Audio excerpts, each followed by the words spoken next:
procession moved through the streets of Istanbul, a fragile girl hidden under a white veil. Seemingly not a symbol of marriage but a shroud, she was no honored guest.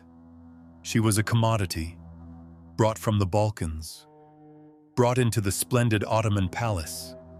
To onlookers, she looked like a bride, but to herself, she was already a prisoner. Whispers echoed around the palace walls as she was led into Topkapi. The servants said, not daring to look up, "Tonight you will be a bride or a corpse." Such words were not exaggerated. For a slave bride, the wedding night was not a celebration, but a test of survival. The waiting room, gilded and filled with candles, where the sultan sat, was silent. She had been warned. If she cried, punishment would come. If she resisted, she would be beaten. If she faltered, the dawn might never come. Every detail was seared into her mind. The silks that should have caressed her skin now felt like chains. The soft music wafting from another hall sounded more like a dirge than a eulogy. Even the eyes of the older women in the harem were heavy with prophecy. They had walked the same path, shared the same horrors. She carried their warnings with her as she approached the door that would decide her fate. This story held the hidden truths of power, how the empire turned marriage into slavery, and how a slave bride's first night became the first step toward a life of punishment and submission. What did she really face that night, and how fear turned silk into chains? Join us as we explore her ordeal, and subscribe to our channel for more stories told with silence and blood. The bridal chamber was silent, yet the silence was heavy, as if the very walls were listening. The girl stood at the center of the room, the white veil now gone, her face exposed to the scrutiny of a ruler who spoke nothing, yet said everything through his gaze. Around them, the flames of dozens of candles wavered, painting her shadow across carpets embroidered with gold. She felt the weight of his eyes long before he moved. The Sultan did not need words. His presence alone dictated the script. For him, this night was tradition, another ritual in a palace where bodies were currency. For her, it was the beginning of a test that could end her life before the morning call to prayer. Two attendants lingered in the background, their expressions unreadable. They would not intervene. Their role was to watch, to remember, and to report. In their silence lay a second kind of threat. Every gesture, every breath she took, could become evidence of disobedience. She was aware of it with every beat of her heart. The girl lowered her eyes, not daring to meet his directly. In the harem, direct defiance could be as small as a frown, as slight as hesitation. The warnings of the older women echoed. A bride must smile, or she would suffer. So she forced her lips into a curve that betrayed none of the terror in her chest. It was not joy, but a mask meant to buy her survival. The Sultan raised a hand, motioning for her to approach. Her body felt as though it belonged to someone else, moving forward against her will. The silk of her dress brushed the carpet softly, yet every sound seemed loud in the vast stillness. She stopped where he directed, close enough to feel the command in the air between them. He touched her chin, lifting it just enough to see her face fully. For a moment she feared he would strike. Instead, he studied her, searching for signs of resistance. She held her breath, knowing that one tear could betray her. She thought of her home, of mountains she would never see again, and swallowed the sob that threatened to rise. The ritual continued. He spoke little, giving only commands. She obeyed, because to hesitate was to invite punishment. Each movement was a rehearsal in submission, stepping forward, lowering her head, remaining still. The night unfolded not as romance but as instruction, a silent lesson that her body was no longer her own. Beyond the chamber, the palace slept. The Bosphorus glimmered beneath the moon. But in this room, time was measured by the rhythm of obedience. The girl realized then that survival was not about strength or cleverness. It was about silence, about concealing fear, about bending before she was broken. By dawn, nothing had been spoken between them that she could claim as kindness. What she had endured was not love, nor even cruelty in its rawest form. It was something colder, a system, a machine that turned brides into captives. This was the first threshold, the unspoken rule of the harem. The first night was not about consummation alone. It was about breaking the will. When the call to prayer finally echoed through the city, she still lived, and that was the only victory allowed to her. Defiance inside the harem was not forgotten. It was remembered in bruises, in whispers, in the eyes of women who had once dared to resist. When a young bride broke the unspoken rules, she was not punished in secret. She was turned into a lesson. The first time it happened to her was after a moment of refusal. Small, but enough to be seen. Guards appeared as if they had been waiting, their steps echoing against marble. They led her not quietly, but through the corridors where other women lingered. The walk itself was a warning, a slow procession that told every watching face. This is what disobedience brings. In the hall, she was placed at the center, her body trembling against the silence. Older concubines stood at the front, their eyes fixed but unreadable, carrying memories of their own punishments. Attendants recited her offense in words so calm they cut sharper than shouts. Then the blows came. Leather cracked through the air and found her skin. She flinched, staggered, tried to stand upright. But the rhythm of pain was merciless. The room remained quiet, filled not with screams, but with the suffocating hush of women too afraid to breathe. When the lash ended, humiliation began. A basin of water was placed at her feet, scissors glinting under candlelight. Her hair, once perfumed for the Sultan's touch, was stripped away strand by strand. Each lock that fell to the floor felt like a piece of herself dying in public. By the time her head was bare, she no longer looked like a bride. She looked like a prisoner, her beauty shorn as a warning that pride had no place in the harem. The punishments did not always end there. At times, she was chained in a narrow cell, wrists locked to cold iron fixed into stone. Kneeling on the floor, she lost sense of hours and days. Hunger gnawed, thirst burned, until her body learned the shape of surrender. When she was finally released, she walked differently. Every step was careful, as though invisible threads pulled her down. The palace called it correction, but in truth it was theater. The audience was not only the girl herself, but the hundreds of eyes that watched, the ears that carried her story down corridors and across courtyards. Each scar, each shaved head, became a parable repeated to new arrivals. A single act of rebellion grew into a legend retold in hushed voices. The girl who begged for water, the one made to sweep the palace with her head uncovered, the one who collapsed under the weight of her punishment. These tales did what no guard could.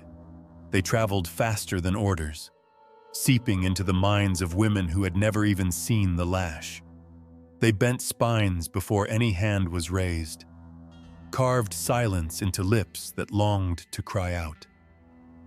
The harem lived under this quiet tyranny, where fear was stronger than chains, and obedience was stitched into silk as tightly as the embroidery itself. For the girl who endured it, the marks never faded fully. They were reminders carried in her body, written in flesh. Yet they also became invisible chains linking her to every woman who had stood where she stood. Together they formed a gallery of silence. Brides who smiled because they had no choice. Prisoners who survived because the alternative was to vanish. There were punishments that struck quickly, but the cruelest were those that unfolded in silence. Isolation was not a single act of violence. It was a slow erosion. For the young bride, repeated defiance led her not back to the grand chambers of Topkapi, but into a room meant to unmake her. The chamber of confinement was small, with walls that swallowed light. The windows were shuttered, the air thick, heavy with the scent of damp stone. A single chain descended from the ceiling, its ring cold against her wrist. The silk she had once worn was torn away, replaced with a coarse cloth that scratched against her skin. The transformation was deliberate. No longer adorned as a bride, she was reduced to the plainness of a servant, her identity rewritten in fabric and iron. Days blurred into each other. Candles were rationed. Sometimes she sat in darkness so complete that she could not see her own hands. Food arrived in scraps, water in a chipped vessel left just within reach. The gnawing in her stomach and the dryness in her throat became constant companions, teaching her that obedience could mean nourishment and resistance meant hunger. Yet the cruelty was not only in deprivation. From time to time, she was ordered out of the cell, not to rejoin the harem, but to serve within it as the lowest of slaves. She swept marble floors that once reflected her jeweled slippers. She carried jugs of water past women who had been her equals, their eyes following her with a mixture of pity and relief. Each task erased another fragment of her pride. Where once she had been paraded as a bride, now she bent under buckets and cloths, her head bowed, her dignity stripped away with every step. It was a death without burial. The girl who had entered the palace with her veil intact ceased to exist.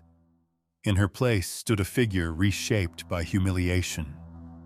The walls of her isolation pressed against her mind as tightly as the iron clasped around her wrist. Silence became her language. She no longer cried out when the chain pulled her skin raw. She no longer asked how long she would remain in the cell.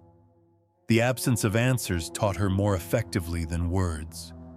What made the punishment so powerful was its invisibility. Striking a woman left bruises that might fade. Shaving her head marked her until her hair grew back. But isolation changed something deeper. It hollowed her. It turned her from bride to shadow, from figure of ceremony to laboring ghost within the palace. And the women who saw her sweeping corridors or kneeling with her chain dangling knew at once that pride had no sanctuary here.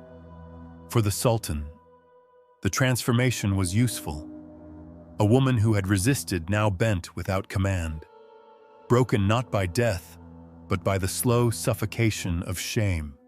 Her beauty diminished. Her spirit dimmed.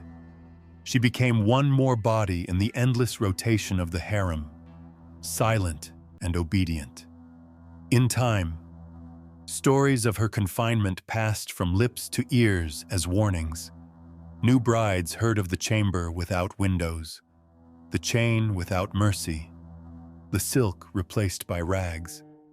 They whispered of the girl who had once stood proud, but now moved like a shadow, her eyes dulled, her voice erased.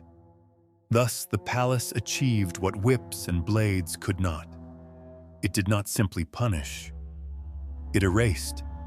It took a bride and turned her into a slave in truth, her wedding veil long forgotten, her silence more binding than any chain. In the world of the harem, beauty could be tolerated, pride could be punished, but love was the one sin that shattered everything. To belong to the sultan and yet give the heart elsewhere was to betray the empire itself. It did not take a kiss or an embrace. Sometimes only a glance lingered too long, or a murmur carried through a half-closed door. In that palace of rivals, a whisper was more dangerous than a blade. When suspicion touched a bride, her fate changed overnight. She was seized without warning, led not to the gilded halls but to a small chamber where attendants stripped away the ornaments of her station. Jewels vanished. Perfume was washed from her skin. A mark was sometimes pressed into her flesh. A faint scar drawn across her cheek or forehead. It was not meant to kill. It was meant to brand, to remind every eye that passed of a loyalty broken. The harshest judgment was exile. She was carried across the city to Eski Saray, the old palace, a place few returned from in spirit. The gates closed behind her with a sound that felt final, like the ceiling of a tomb. Inside lived women who had once been radiant brides, now reduced to silent figures drifting along empty corridors. Their silks had faded, their laughter long extinguished. They were not dead, yet their names had already been erased from the life of the court. Here days melted into each other.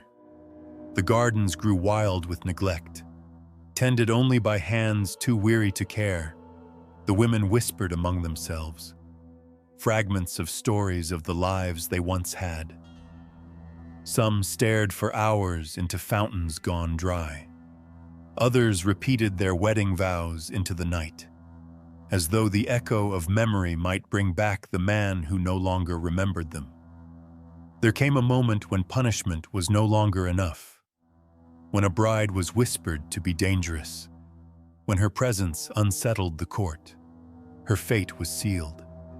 The palace did not announce it. The sentence was carried out in silence, hidden from the eyes of the world. The guards entered at night. They brought no swords, for royal blood was never to be spilled. Instead, they carried a cord of silk, smooth and shining in the candlelight. The same fabric that had once dressed her on her wedding night now returned as an instrument of death.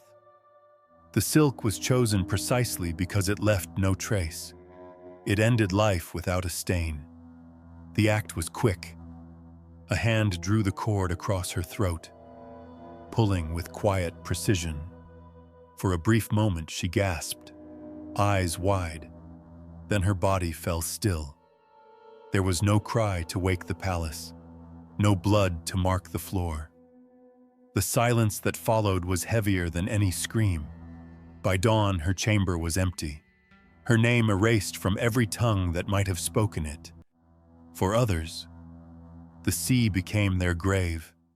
A heavy sack was prepared, coarse and dark, weighted with stones. Into it the condemned bride was forced, her figure vanishing as the cloth closed. The guards carried it through hidden passages until they reached the water's edge. The Bosphorus shimmered under the moon, waves restless against the stone. Without ceremony, the sack was lifted and cast into the depths. A splash, a rush of foam, and then nothing. The river swallowed her as if she had never existed. These executions were never recorded. They lived only in whispers, carried by servants who had glimpsed the guards in the night, by women who heard footsteps vanish down the secret stairs. The palace did not mourn. By morning, the harem continued its rhythm, music drifting in the air, silks rustling, laughter forced into place. Yet in the silence between words, fear settled deeper. For the women who remained, the lesson was absolute. Bruises could heal. Exile could stretch into years, But the cord of silk and the waters of the Bosphorus allowed no return. To live in the harem was to walk always beneath that shadow, knowing that survival depended not only on obedience but on remaining invisible to suspicion. The waves outside Topkapi glistened in the sun each morning, beautiful and calm. But to the women within, their sound was the echo of death. Each crash against the shore reminded them of brides carried away, erased so completely that even memory dared not hold their names. For the young bride condemned to this fate, the cruelty lay not in chains or blows, but in emptiness. In Topkapi, even in fear. She had been visible. In Eski Saray, she was invisible, breathing but forgotten. Each morning she woke to the same silence, and each evening she felt herself vanish further into it. The years stole her youth, her beauty, her hope, until all that remained was a shadow waiting to be buried. Death was feared in the harem, but exile was worse. Death ended suffering. Exile stretched it into a lifetime, a slow unraveling where love had turned to poison and longing to dust. And so the harem learned to bury desire, to smother even the faintest spark of affection. Love was not a blessing here. It was a sentence. The empire did not need to strike every night. The true power of the harem lay not in whips or chains, but in the atmosphere of terror that permeated every corner of Topkapi. Fear became the architecture. It hung in the tapestries, echoed in the marble halls, and seeped into the very silence that enveloped the women. A bride did not need to witness the punishment to understand it. The weight of history had entered her heart. Heavy as a veil over her head, she saw it in the way the older women moved, in the small gestures, the even tones. She heard it in the careful pauses between words, in the laughter that always ended too quickly, in the absence of songs that once echoed through the courtyard. Over time, fear became a legacy. It was passed down like an heirloom, not in jewelry or fabrics, but in posture and silence. A mother who lived long enough to bear her children taught her daughters the art of stealth, how to lower their eyes, how to smile without joy, how to speak cautiously even when alone. The lessons ensured survival, but they also ensured that the cycle continued. Even the beauty of the palace carried this shadow. The domes sparkled in the sunlight. The gardens bloomed with roses. The fountains hummed. But inside the harem, the scent of flowers mingled with the memory of horror. Every festival was heavy with nostalgia, for joy never truly belonged to the women who lived behind the screens. They were watched, measured, and remembered not for who they were, but for their obedience. This was the legacy of the slave brides. Their lives became warnings. Their silence the most powerful tool of the empire. They are not recorded in the annals, but they exist as shadows in the collective memory of those who came after. For each bride who entered Topkapi, the question was never whether she was loved, but whether she would survive undetected. On the edge of this legacy is an image that will never fade. It is not of pain or spectacle, but of a veil blown from the balcony into the night by the wind. It falls slowly, weightlessly, until it disappears into the darkness. That veil could have belonged to any of them. It is a symbol of their fate. Brides in white, remembered only in silence. Were they wives or prisoners from the moment they entered the palace? The answer lies in the fear that still haunts their memories. Join us as we continue to uncover these hidden histories, where power is not written with love, but with silence and blood. Subscribe to the channel and witness the truths that the crowns have tried to bury.